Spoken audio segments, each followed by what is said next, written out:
പാവപ്പെട്ടവരെ സഹായിക്കാനും കുഷ്ഠരോഗികളെ ശുശ്രൂഷിക്കാനും BSc നഴ്സായിരുന്നിട്ട് പോലും പാവങ്ങൾക്ക് വേണ്ടി സഹായം ചെയ്ത് ജീവിതം സമർപ്പിച്ച ആളാണ് സിസ്റ്റർ. അതുകൊണ്ട് അങ്ങനെയുള്ള ഒരു വ്യക്തിനെയൊക്കെ ജയിലിലടക്കുക എന്ന് പറയുന്നത് നമ്മുടെ നിയമവാഴ്ച ഞാൻ ആശങ്കപ്പെടുകയാണ്. കാരണം ഇത് ഇവിടെ മനുഷ്യക്കടത്തുന്നൊന്നും പറയാനില്ല.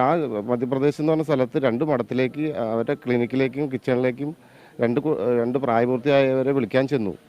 അതുമാത്രമേ ഈ സിസ്റ്റേഴ്സ് ചെയ്തിട്ടുള്ളൂ. നമ്മൾ മനുഷ്യക്കടത്തെന്ന് പറയുമ്പോൾ നമ്മൾ കേരളത്തിലേക്ക് കൊണ്ടുവരിക അല്ലെങ്കിൽ വേറെ അങ്ങനെയൊന്നുമല്ല. പ്രായപൂർത്തിയായവരാണ്. അവരിപ്പോൾ നിലവിൽ ക്രിസ്ത്യൻ സമുദായത്തോട് സഹകരിച്ച് സഭയോട് സഹകരിച്ച് ക്രിസ്ത്യാനിയായിട്ട് തന്നെ ജീവിക്കുന്നവരാണ്. അവരെ പഴയകാല സർട്ടിഫിക്കറ്റ് ഐഡൻറ്റിറ്റി എത്താണെന്ന് നമുക്കറിയില്ല. പക്ഷേ ഇപ്പോൾ കുറേ വർഷങ്ങളായിട്ട് അവർ ക്രിസ്ത്യൻ മതത്തെ വിശ്വസിച്ച് ജീവിക്കുന്നവരാണ്. അപ്പോൾ ആ തരത്തിലും മതപരിവർത്തനം നടത്തിയെന്നൊന്നും നമുക്ക് പറയാൻ പറ്റില്ല. പിന്നെ മനുഷ്യക്കടത്ത് എന്ന് പറയുമ്പോൾ എങ്ങനെയാണ് ആ പ്രദേശത്തുള്ള 2 മഠത്തിലേക്ക് 2 തൊഴിലാളികൾ വിളിച്ചത് ഇങ്ങനെ മനുഷ്യക്കടത്താവുക?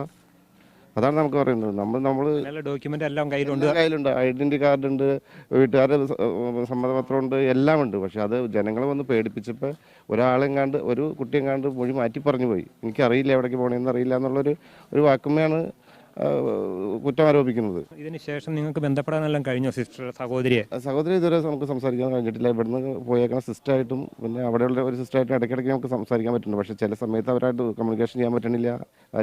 കോളുകൾ ഒരുപാട് വന്നാൽ ഫോൺ ഓഫ് ചെയ്ത് വയ്ക്കുന്നു. കൃത്യമായ ഒരു ഇടപെടൽ കാര്യങ്ങൾ നമുക്ക് അറിയാൻ പറ്റുന്നില്ല. പലരോടും പലരും ചോദിച്ചു പലരും പറയുന്ന രീതിയിൽ മാത്രമേ നമുക്ക് അറിയാൻ പറ്റുള്ളൂ. പിന്നെ ചാനലുകളിൽ വരുന്നത് മാത്രമേ നമുക്ക് അറിയാൻ പറ്റുന്നുള്ളൂ.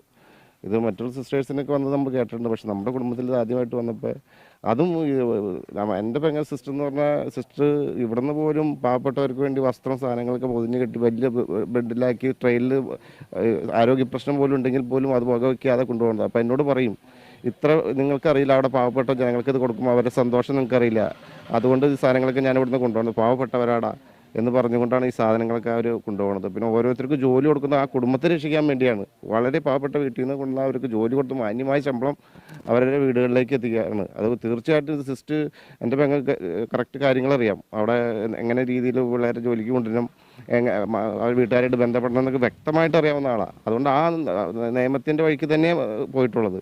പക്ഷേ അവിടെ ആൾക്കൂട്ട വിചാരണ നടന്നപ്പോൾ ഒരു കുട്ടി എന്താ പറഞ്ഞതെന്നുള്ളത് നമുക്കിപ്പോഴും ആശങ്കയാണ്. അതാണ് ഇപ്പോൾ ഒരു പ്രശ്നമായിട്ട് നിൽക്കുന്നത്. കൊച്ചു പകച്ചിട്ട് എനിക്കറിയില്ല എവിടെ പോകണമെന്ന് പറഞ്ഞതാണെന്നോ എന്താണെന്ന് നമുക്കറിയില്ല. എന്തായാലും ഇത് നമ്മുടെ സമൂഹത്തിൽ നമ്മുടെ രാജ്യത്ത് ഇനി ഒരിക്കലും മതസൗഹാർദ്ദം മതസ്വാതന്ത്ര്യം ഇതേപോലെ നഷ്ടപ്പെടാൻ പാടില്ല. ഇനിയൊരു സിസ്റ്റേഴ്സിന് ഇങ്ങനെ ഒരു അവസരം വരാൻ പാടില്ല എന്നുള്ളതാണ് സിസ്റ്ററിൻ്റെ ആങ്ങളെന്നുള്ളത് എനിക്ക് പറയാനുള്ളത്.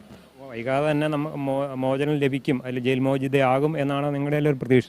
ഇപ്പം കേന്ദ്രം ഭരിക്കുന്ന നേതാക്കളും കേരളം ഭരിക്കുന്ന നേതാക്കളും പ്രതിപക്ഷ എല്ലാവരും പറയുന്നത് അടുത്ത് തന്നെ മോചിതയാകും, ഞങ്ങൾ എല്ലാ ശ്രമങ്ങളും നടത്തുന്നുണ്ടെന്ന്. പക്ഷെ ഞങ്ങൾക്കത് പ്രത്യക്ഷത്തിൽ വന്നാൽ മാത്രമേ ഞങ്ങൾക്കത് വിശ്വസിക്കാൻ സാധിക്കൂ.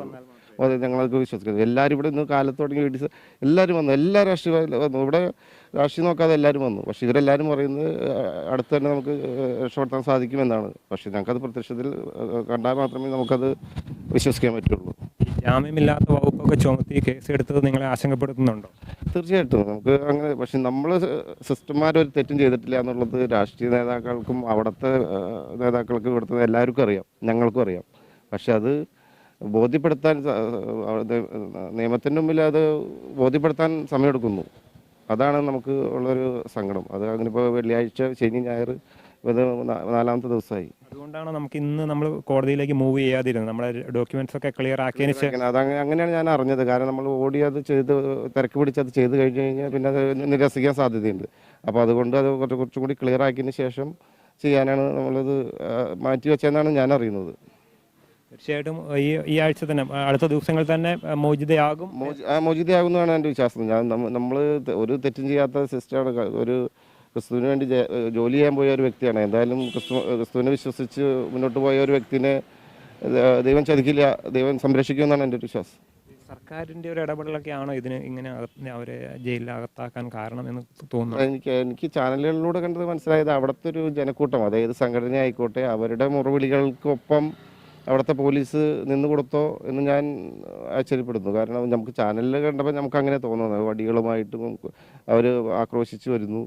അപ്പോൾ അത് പോലീസ് അവരുടെ വാക്കുകൾ കേട്ട് നിയമ നടപടിക്ക് മുതിരുന്നു, അറസ്റ്റ് ചെയ്യുന്നു, ജയിലിലാക്കുന്നു. ഇത് മണിക്കൂറുകൾക്ക് ശേഷമാണ് നമ്മൾ അറിയുന്നതും പിന്നെ നമ്മുടെ സഭാ നേതാക്കൾ അറിയുന്നതും നമ്മുടെ കേരളത്തിൽ അറിയുന്നതും. അപ്പോൾ ഒരുപാട് മണിക്കൂറുകൾ ഇങ്ങനെ പിന്നിട്ടു. ഒരു വ്യക്തി എന്ന നിലയ്ക്കുള്ള അവരുടെ ഒരു സ്വാതന്ത്ര്യം കൂടി ഹനിക്കപ്പെടുകയല്ലേ? അത് തീർച്ചയായിട്ടും ഇവിടെ ശരിക്കും മതസ്വാതന്ത്ര്യം നഷ്ടപ്പെട്ടു. എല്ലാ മതത്തിലുള്ളവർക്ക് സ്വതന്ത്രമായി ജീവിക്കാനുള്ള സഞ്ചരിക്കാനുള്ള ഒരു സ്വാതന്ത്ര്യമാണ് നഷ്ടപ്പെട്ടത്. ഇവിടെ സിസ്റ്റേഴ്സ് എന്താണ് ചെയ്തത്? സിസ്റ്റേഴ്സ് ചെയ്ത് അവർക്ക് അവരുടെ ഡോക്യുമെൻ്റ് അവരുടെ വീടുകളിലേക്ക് വിളിച്ചു ചോദിച്ചു. വീടുകളിലേക്ക് വിളിച്ചു അവരുടെ അനുവാദത്തോടു കൂടിയാണ് വന്നേക്കണമെന്ന് പറഞ്ഞു. എന്നിട്ടും അവർ വിടാൻ തയ്യാറായില്ല. ഇത് ഇത്ര വലിയ ക്രിമിനൽ കുറ്റക്കാരെയൊന്നല്ല അറസ്റ്റ് ചെയ്തത്. ഇവരുടെ ഈ 3 കുട്ടികളുടെ വീട്ടിലേക്ക് വിളിച്ച് അവിടുത്തെ പോലീസ് അന്വേഷിച്ചു. അവരുടെ പോലീസ് അവിടെ സ്റ്റേഷനിൽ അവർ റിപ്പോർട്ടും ചെയ്തു, ഞങ്ങളുടെ ബോഡിയാണ് പോയേക്കണമെന്നുള്ളത്.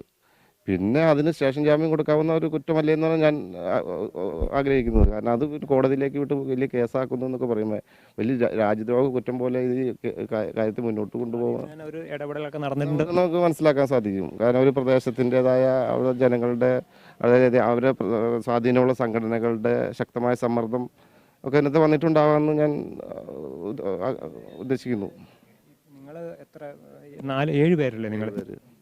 2 സിസ്റ്റർമാർ, 2 പെങ്ങന്മാരെ കല്യാണം കഴിച്ചു. പിന്നെ ഞങ്ങൾ 3 പേര് ആണുങ്ങൾ. മാതാപിതാക്കളൊക്കെ ഇതിനോട് എങ്ങനെയാണ്? അവർ ഇന്ന് കാലത്ത് അറിയിച്ചുള്ളൂ. മാതാവ് ഒരു അറ്റാക്ക് കഴിഞ്ഞ് സ്റ്റഡൊക്കെ ഇട്ട് വിശ്രമത്തിലായിരുന്നു. പിതാവിന് ഒരു സ്ട്രോക്ക് വന്നിട്ട് അതും അവശതയിലായിരുന്നു. അപ്പം മാധ്യമങ്ങളൊക്കെ വന്നപ്പോൾ എൻ്റെ വീട് അപ്പുറത്താണ്, എൻ്റെ വീട്ടിലേക്കാണ് എല്ലാവരും വരുത്തിച്ചത്. പിന്നെ നിയന്ത്രണം വിട്ടുപോയി. ഒത്തിരി ആൾക്കാർ വന്നതിന് ശേഷമായി ഇപ്പം നമുക്ക് മാതാപിതാക്കളെയാണല്ലോ കൂടുതൽ അവർക്ക് കാണേണ്ടത്. അപ്പോൾ നേരെ ഇവിടേക്ക് ആക്കിയതാണ്. അവരോട് ഏകദേശം അവർക്ക് കാര്യങ്ങൾ മനസ്സിലായി. പക്ഷെ എന്നാലും നമുക്ക് മനസ്സിലായത്തോളം അവർക്ക് മനസ്സിലായിട്ടുണ്ടോ എന്ന് സംശയമുണ്ട്.